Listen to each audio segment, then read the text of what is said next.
Welcome to the Finny Games. It's your host, BBG, aka Broke Black Gamer. You might be wondering, why does a Broke Black Gamer have a 480 Super? And why is a Broke Black Gamer saying that it's obsolete? Well, it's simple. Because it is. We have 16 gigabytes of VRAM going into 2024, actually 2025. I'm aging, not well. And so what's happening is we're seeing games already like Silent Hill 2 already capping out at 12 something gigs of VRAM. That makes me very nervous as someone who just paid $1,000, actually $1,086 and a couple of cents after tax. So you're really paying $1,100 for this after tax. And and if you're in countries outside of here, I'm sure it's even worse. So like people are paying $1,000 to $1,500 for a GPU that might not even be able to handle ultra settings due to the lack of VRAM. I hope I'm wrong.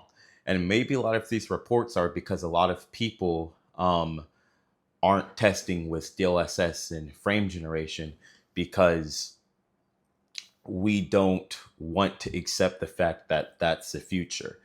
And maybe this card isn't obsolete, but maybe the 4080 Super will be obsolete for native settings. But I don't think it will be obsolete as long as we have frame generation and DLSS quality. And a lot of people don't like DLSS quality, but I look at it this way. I'm a car guy too.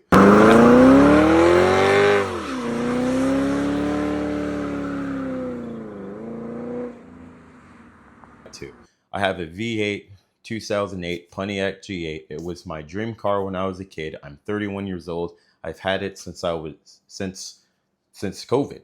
Uh, I actually at first I got a 3.6 liter V6 engine, and everyone was like, all the other V6 guys are like, "Oh, you should throw some turbos in there," and all the V8 guys were like, "Nah, you should just get a V8." So what did I do? I didn't buy a V8. I did a motor swap and I got a V8 in it because, like PCs, like cars, I like built versus bought. I like built versus bought. And so that's the route I went. And then V6 cars started getting these turbos and they were blowing the doors off my V8. But I was like, there's no replacement for displacement. But there kind of is, and it's called the turbo. And I think that's kind of where we are today with the raw power of these PCs. Could we get more raw power and beat the crap out of these AI settings? Yeah, but they're not going to do that. So I think DLSS, RDNA4 for the new FSR 3 or FSR 4, sorry, XCSS there and PSSR. I think those are the modern day turbos, and I think that's just the route we're going. Sorry if the car analogy makes no sense, but it's just the best way I can look at it as a new coming of age. I don't want to be a doomer and just say, oh, there's no native settings. Not for me. Because DLSS quality on 1440p and on 2160p looks nearly identical. And 1440p DLSS sometimes looks better than native 1440p, if not always.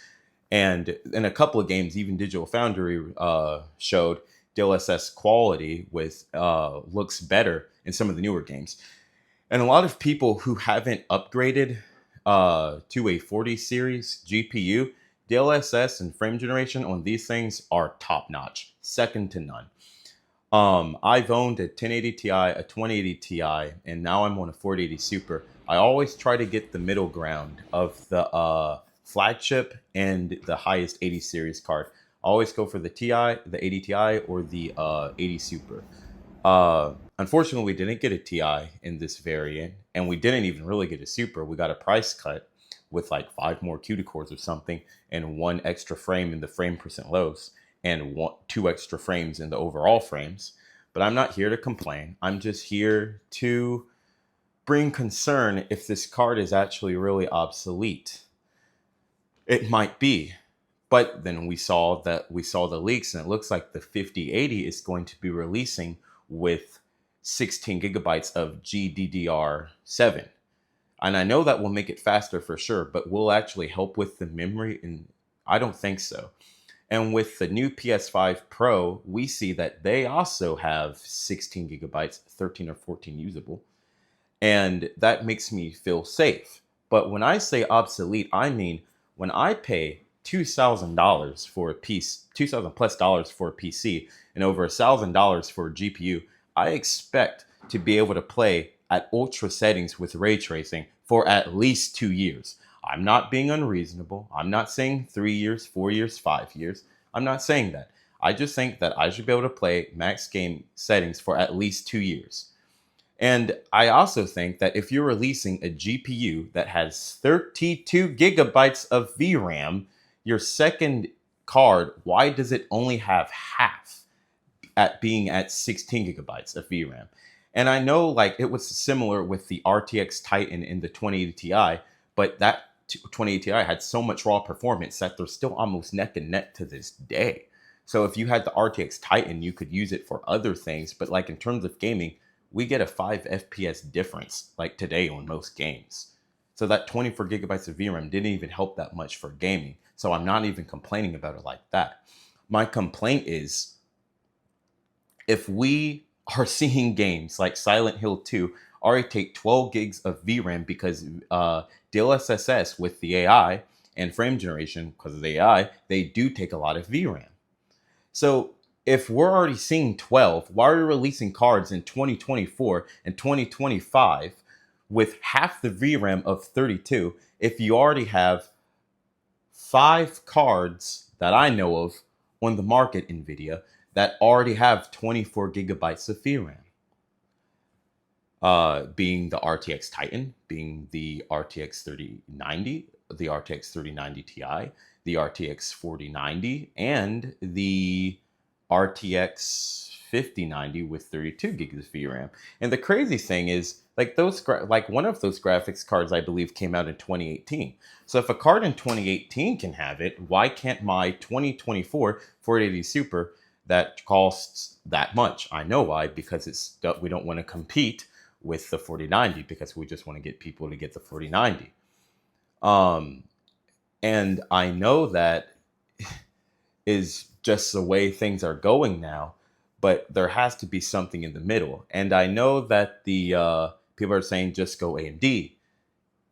No, AMD has released a $1,000 7900 XTX that can't do ray tracing and can't do path tracing. I love ray tracing, okay, and I want it. And it usually takes 2 gigabytes more of VRAM on an AMD card to match the VRAM capacity on the NVIDIA card.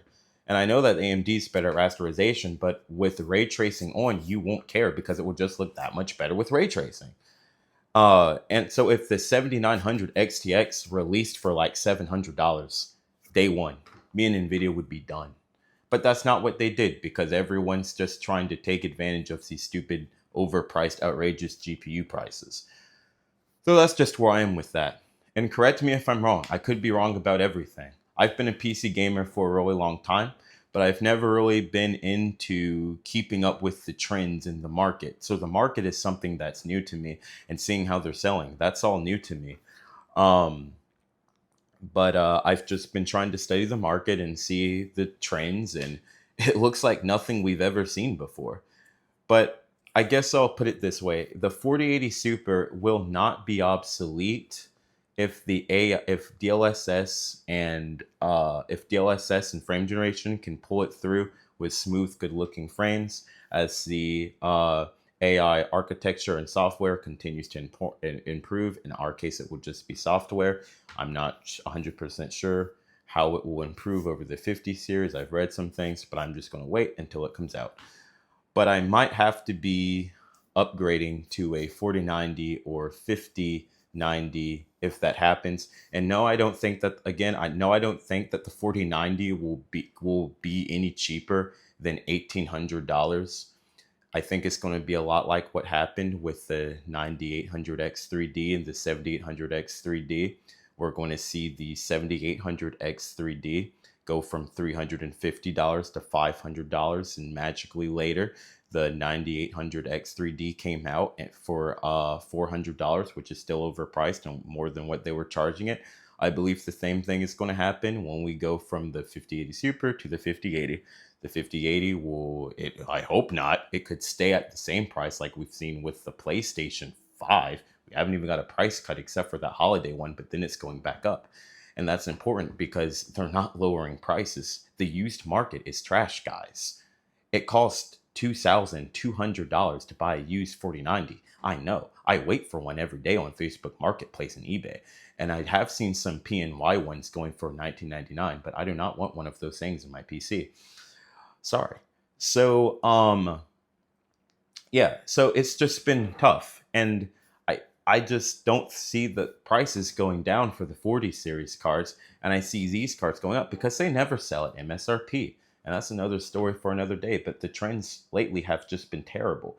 So if you're like looking for a graphics card right now, the only thing I can recommend is you buy one with the holiday extension return policy, wait for the 50 series, and return that mother effer if the 50 series cards just completely obliterated.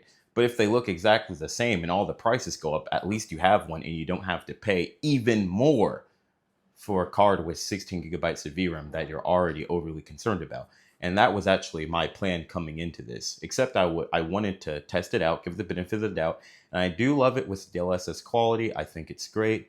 But paying $2,500 for a gaming PC, and then not even being able to guarantee that I can play all my games maxed out for a year and a half or 2 years is really cringe. And the second thing is, it's not even like I'm asking. It's not even like we're asking for a 60 series card to have 24 or 32 gigabytes of VRAM.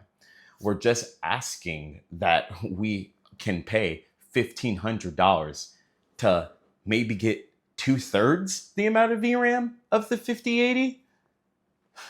Like, it's just crazy to me. 5 cards already have 24 plus gigs, and here in 2024 we don't. And it's starting to become a problem, and I don't really have faith in AMD either, and Intel's too new. So we'll see. And even if the cards are good, it's going to take a while for the drivers to be decent. It's going to take a while for gaming developers to start supporting their GPUs, and it's just a process. Hopefully one that goes well. But I obviously voted with my dollar for Team Green, not Team Blue or Team Red. And for me, it's not a mistake because I am enjoying the GPU. It's just what's upcoming that frustrates me, and the lack of the optimizations that we've been seeing in games, which I don't hold on NVIDIA. Okay. Peace. Thanks for watching.